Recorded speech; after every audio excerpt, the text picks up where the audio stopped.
welcome 11 commerce students. Today I have come up with some more transaction from where we will identify the two accounts involved, and by applying the double entry system we will find out which account is to be debited and which account is to be credited. So let's get started.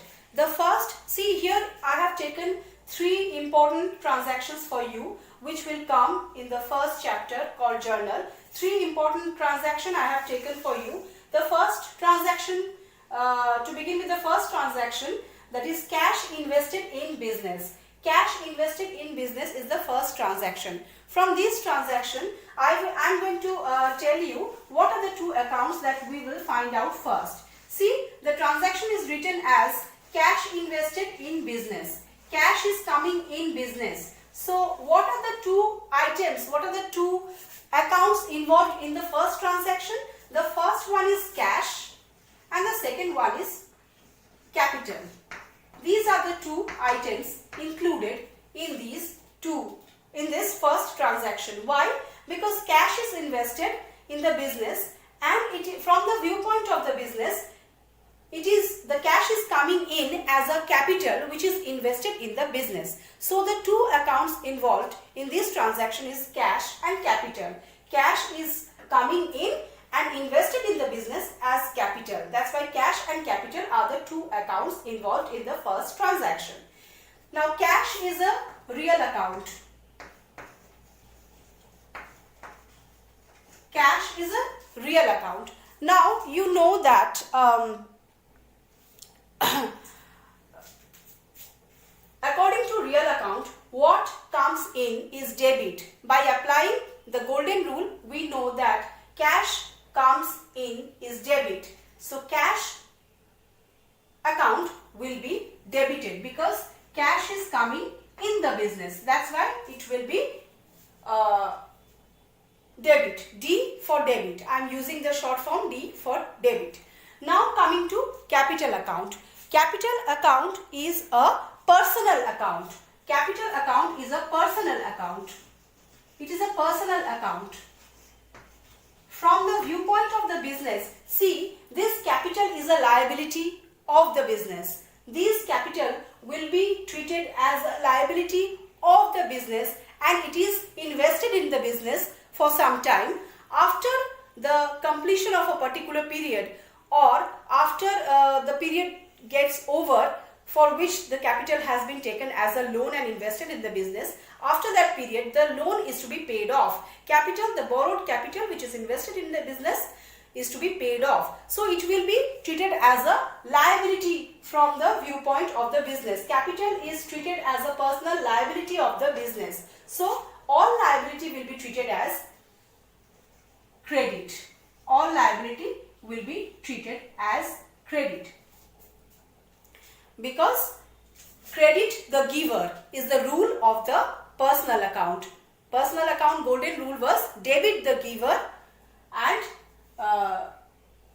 personal account rule was debit the giver and credit the receiver.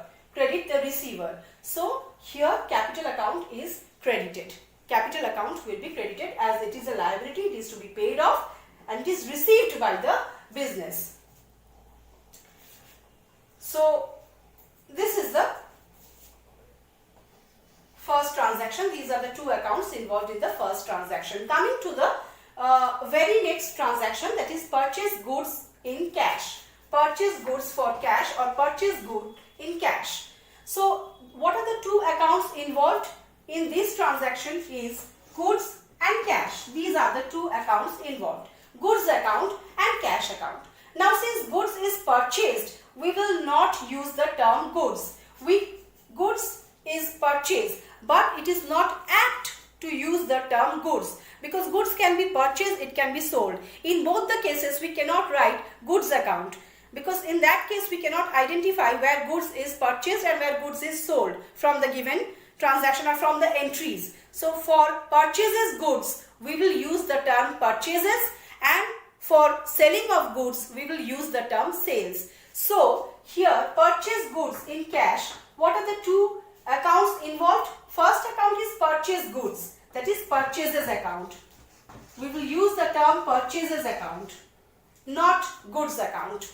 Remember, not goods account, but we will use the term purchases account for any purchase of goods, not any machinery, not any other asset, but for purchase of goods, we will use the term purchases account. The second account involved in this transaction is cash account. Cash account. So these are the two items included in purchase of goods. Now here we can see that there are two accounts involved, and what are the nature of these two accounts? Now purchases is expense. Here purchasing means we are making expense and getting the goods. Making expense and getting the goods. So it is nominal account because we are making expense. That is why it is a nominal account. And as per the nominal account, all the expenses will be treated as debit. As per, if you remember the golden rules, nominal account rule was all the expenses and losses will be treated as debit. So here purchases will be nothing but debit. And what about cash? During the purchase we are giving out cash. Cash is going out. Cash is going out. And cash is a, what is the nature of cash? Cash is a real account. Real account. And what was the rule of the real account? Since it is a real account, what was the rule of the real account? Whatever goes out, credit. Cash is going out during the purchase. When we are purchasing something, we are giving out cash. When we purchase something from the shop, cash is always going out from our hand. So cash is going out. Whenever cash is going out, it is as per real account rule, it will be treated as credit. Remember, whatever comes in is debit and whatever goes out is credit. Here cash is going out during the purchase. That's why cash will be treated as credit. Remember, cash will be treated as credit. This is the logic behind debit and credit. Coming to the third transaction and last transaction of today's class, that is purchase goods from Mr. Roy. The previous transaction was, if you note carefully, purchase goods for cash, and here purchase goods from Mr. Roy. Purchase goods from cash and purchase goods from Mr. Roy. There is a basic difference between these two transactions. What are the differences? Here goods are purchased for cash, but in the last transaction goods are not purchased for cash. It is a credit purchase. It is a credit purchase. That's why in the transaction there is no mention of cash. There is only mention of Mr. Roy, who is a creditor of the business. Mr. Roy, from whom we are purchasing the goods but not paying him cash. So the two accounts involved will be, one will be definitely purchase of goods, purchase account. Not goods account, I am telling you repeatedly, not goods account but purchases account. So the first account involved will be purchases account, and the second account will be, since there is no cash, since this is a credit transaction, there is no cash give and take. So name of the party will come, that is Mr. Roy. The two accounts involved in this transaction, because it is a credit transaction, are purchases account and Mr. Roy account. See the difference of these two transactions. In the first transaction, it was purchases account and cash account. Why? Because the transaction was made in cash. It is a cash transaction, clear cut. This is a cash transaction, and for that reason, these two transactions, these two accounts were purchases account and cash account. But in the last entry, it is purchase account and Mr. Roy account. It is not a cash transaction, it is a credit transaction. So the two accounts involved will be purchases account and Mr. Roy account. Mr. Roy account. These are the two items involved in this transaction. Now, purchase is again an expense. Purchase is again an expense, so it will be treated as nominal account. It is nominal account.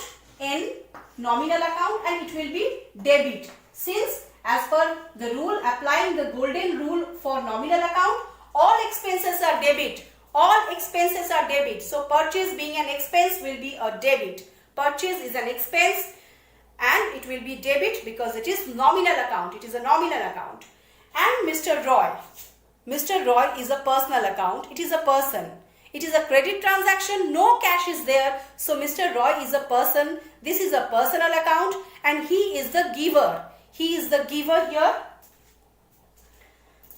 That's why he will be treated as credit. Personal account, credit.